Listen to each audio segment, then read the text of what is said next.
हमारे पीटीआई के दोस्तों ने भी 2-3 जगह पर बड़ी ज्यादती की है। पीटीआई ने पीपल्स पार्टी का खेल खेला है, अफसोस की बात है। हालांकि पीटीआई को हमने गुड जेस्चर दिया, 3 दिन तक इनका कोई पूछने वाला नहीं था इनके कैंडिडेट का। अगर पीटीआई भी ये काम करेगी तो इसका मतलब है फिर उन्हीं के साथ खड़ी हुई नजर आएगी। फवाद चौधरी साहब जैसे लोग हैं वो तो पहले ही बयान दे चुके हैं कि हम जमात इस्लामी का साथ नहीं देंगे, गोया वो पीपल्स पार्टी का साथ देने की बात कर रहे हैं। अफसोस की बात यह है कि हमारे पीटीआई के दोस्तों ने भी 2-3 जगह पर बड़ी ज्यादती की है। वाज़े रिजल्ट लियाकताबाद में UC4 का मौजूद है, वाज़े रिजल्ट, हम जीते हुए, फर्क भी बहुत ज्यादा है।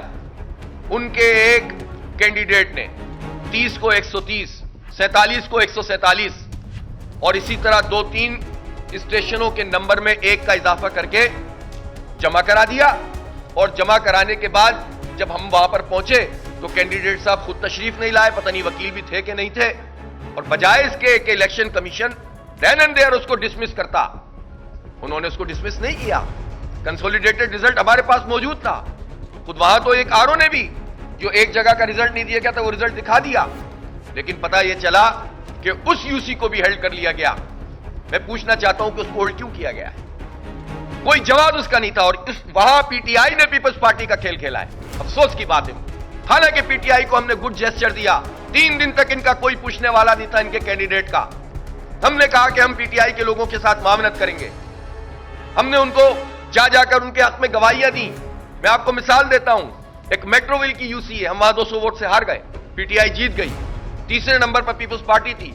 और जब पीपल्स पार्टी ने अपने नंबर ऊपर करने की कोशिश की तो हम में इतना जर्फ था, हमने, हमारे कैंडिडेट ने, हमारे चेयरमैन के कैंडिडेट ने जाकर गवाही दी कि यहां पर पीटीआई जीती हुई है। हमने खुद क्लेम नहीं किया उसको, लेकिन उसका जवाब हमें इस तरह दिया कि लियाकताबाद में एक यूसी पर पीटीआई ने पीपल्स पार्टी का साथ दिया और एक सफूरा UC8 में भी उसी तरह से जालसाजी हुई। जो जीती हुई यूसी हमारी है कि जब हमारे बैलेट पेपर 50-60 बाहर निकले तो उसके पीछे मोहर नहीं लगी हुई। जो गुलशन हदीद में काम किया पीपल्स पार्टी ने, जो अख्तर कॉलोनी में काम किया पीपल्स पार्टी ने, चेनेसर गोट में।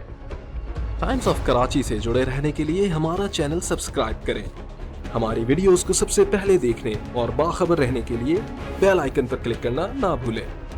जो इसी तरह से एक और सफूरा की दूसरी पहलवान कोट की यूसी में जो काम किया पीपल्स पार्टी ने, और पीपल्स पार्टी के ईमा पर अगर पीटीआई के किसी फर्द ने यह काम किया है तो फिर पीटीआई की लीडरशिप अपने आप को वाजे भी तो करे ना कि वो पीपल्स पार्टी की भी टीम क्यों बनी हुई है जमात इस्लामी के खिलाफ।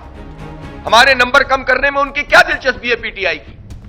हम तो अच्छा जेस्चर दे रहे हैं, हम तो चाहते हैं कि सब मिलकर इस शहर की खिदमत करें, हम हर एक के मैंडेट को तस्लीम कर रहे हैं। हमने कमेटी कायम की, हमने 2-2 दफा उनको खत लिखा के आए और बैठे हमारे साथ एक्सचेंज ऑफ नोट्स करें, फिर वो आए भी, उसके बाद 2 खत लिखने के बाद हमने एक्सचेंज ऑफ नोट्स भी किए, फिर उनके पास से चीजें नहीं मिली। तो चलो ठीक है, आपके पास नहीं है, आपकी तैयारी नहीं होती, आप नहीं मैनेज कर पाते, लेकिन यह कौन सा तरीका है कि आप जहां पीपल्स पार्टी की सीटें क्लेम कर रहे हो 4 हमारी भी क्लेम करना शुरू कर दें और वही काम करें कि जो काम पीपल्स पार्टी कर रही है? तो फिर क्या फर्क रह गया सब में? इसलिए मैं पीटीआई के दोस्तों से जरूर कहूंगा कि इसका नोटिस लें, कैसे नंबर तब्दील करके जालसाजी करके जो है वो आपका कैंडिडेट पीपल्स पार्टी की भी टीम बन सकता है, और आप देख रहे हैं कुछ भी नहीं कर रहे हैं। इसलिए पीटीआई के लोगों को भी समझना चाहिए कि जमात इस्लामी के नंबर कम करना, इस वक्त जबरदस्ती नंबर कम करना पीपल्स पार्टी का एजेंडा है। इलेक्शन कमीशन उसकी सहूलतकारी कर रहा है, अगर पीटीआई भी यह काम करेगी तो इसका मतलब है फिर उन्हीं के साथ खड़ी हुई नजर आएगी। वैसे भी उनकी लीडरशिप ने से जो हमारे फवाद चौधरी साहब जैसे लोग हैं वो तो पहले ही बयान दे चुके हैं कि हम जमात इस्लामी का साथ नहीं देंगे, गोया वो पीपल्स पार्टी का साथ देने की बात कर रहे हैं। हम नहीं चाहते कि ये रिफ्ट पैदा हो, हम सबसे बेहतरीन ताल्लुकात रखना चाहते हैं, हम चाहते हैं कि मिलकर चलें, हम चाहते हैं कि कराची के डेवलपमेंट के लिए कंसेंसस पैदा हो, कि लड़ाई झगड़े खत्म हो। लेकिन अगर इस तरह से लोग बिहेव करेंगे तो कैसे काम चलेगा?